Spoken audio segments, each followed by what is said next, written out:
I think if we're going to talk about what happens as a result of ACEs, it's important to understand that these experiences that we call ACEs tend to be really stressful, and that stress affects the way the brain develops.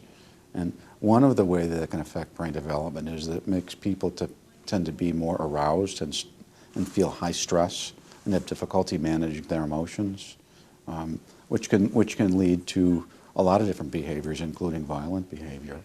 So the effect of ACEs are really primarily through the effect of adversity or stress on the developing brain.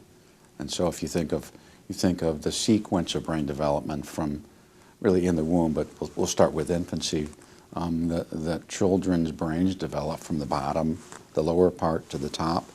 And early on, if children are exposed to stressful experiences, their brains actually adapt by becoming ready to be in stressful or violent experiences, environments. That can lead to being hyper-responsive to things that might seem threatening, or over-responding to something that really isn't threatening. And so what you mentioned about children exposed to violence perhaps behaving violently later is really sort of an understandable biologic consequence of the way the brain adapts to those kind of experiences.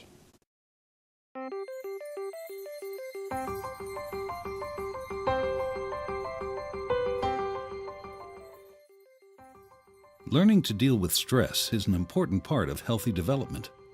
When experiencing stress, the stress response system is activated. The body and brain go on alert. There's an adrenaline rush, increased heart rate, and an increase in stress hormone levels. When the stress is relieved after a short time, or a young child receives support from caring adults, the stress response winds down and the body quickly returns to normal.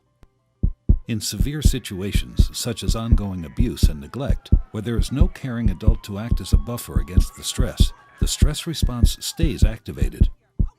Even when there is no apparent physical harm, the extended absence of response from adults can activate the stress response system.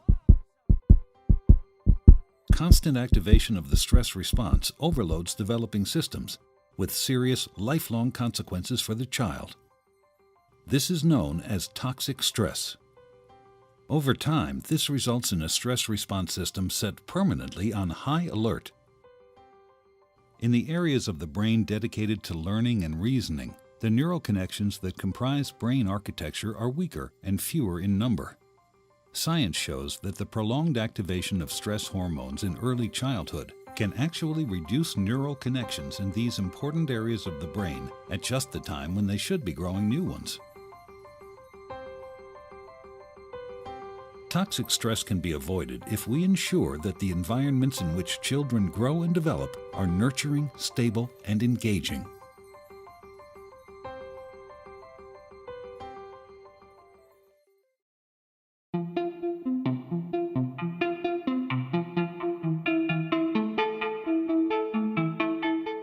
That half of all mental health problems begin in childhood, before the age of 14. And one of the things we're looking at is how experiences of early adversity, such as domestic violence and maltreatment, can lead to changes in brain structure and function that can embed long-term vulnerability to mental health problems. It's something we're calling latent vulnerability.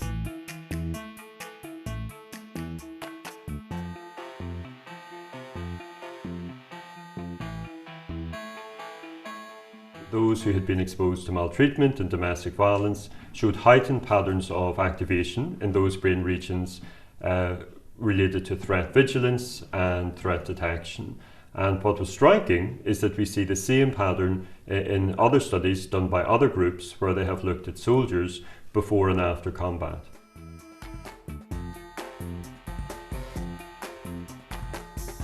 And that might help both the soldiers and the children function in those environments, but the difficulty is that it may also embed long-term vulnerability.